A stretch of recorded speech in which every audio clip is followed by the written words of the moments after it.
Tombouctou, où je suis né, que j'ai commencé à taper dans le ballon.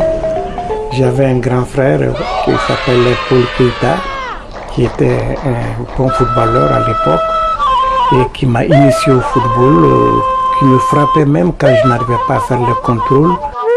J'étais petit de taille et j'aimais beaucoup dribbler et je passais souvent entre les jambes des grands. Et quand je suis arrivé à Bamako, on a créé une équipe, le Bayard Football Club de Bamako, dans les années 55-56. C'est une équipe de jeunes qui n'a jamais perdu. C'est le Bayard qui a fusionné avec le foyer du Soudan, qui était le club des indigènes, des Africains, et pour donner naissance au Djoliba Athletic Club de Bamako. Je crois que ça c'est avril 1960.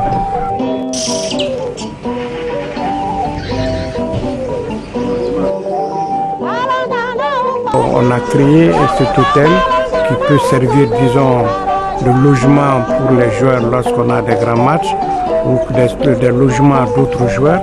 Et c'est quelque chose qui est bien parce que ça aide beaucoup et les clubs et les actionnaires. Le Djoliba est actionnaire principal.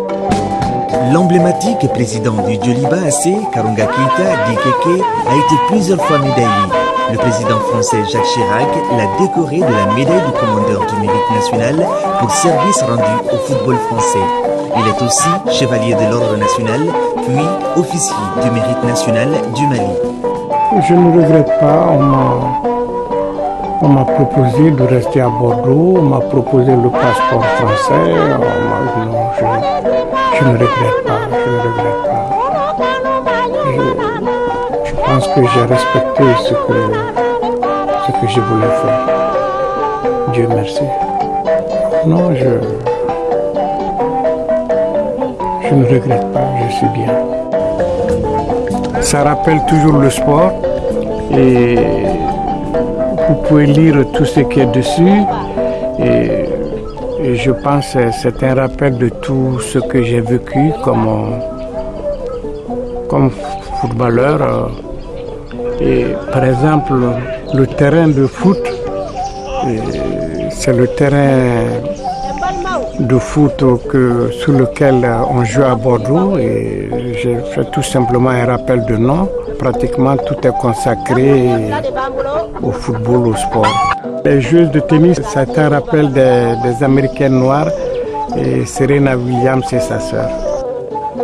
Libéré du football, pas totalement, parce que je vous dis, je passe la journée à regarder les matchs de foot à travers la télé. Je sais que je pense football, je vis football, je dors football, je me réveille football. Indépendamment de ce qu'il m'a donné sur le plan matériel, mais c'est surtout une connaissance des hommes, une connaissance du milieu.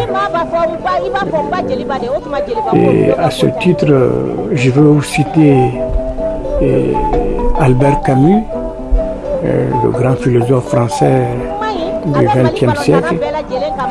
Il a dit ceci: tout ce que je sais de plus des hommes, c'est au football que je le dois. Et moi je vous dirais, je vais paraphraser en disant que tout ce que la vie m'a appris, c'est à travers le football. J'ai rencontré des gens bons, de très bons amis, de très bons camarades. Mais il y a également la méchanceté, la jalousie. Disons, ça permet de connaître les hommes. C'est un milieu formidable pour cela.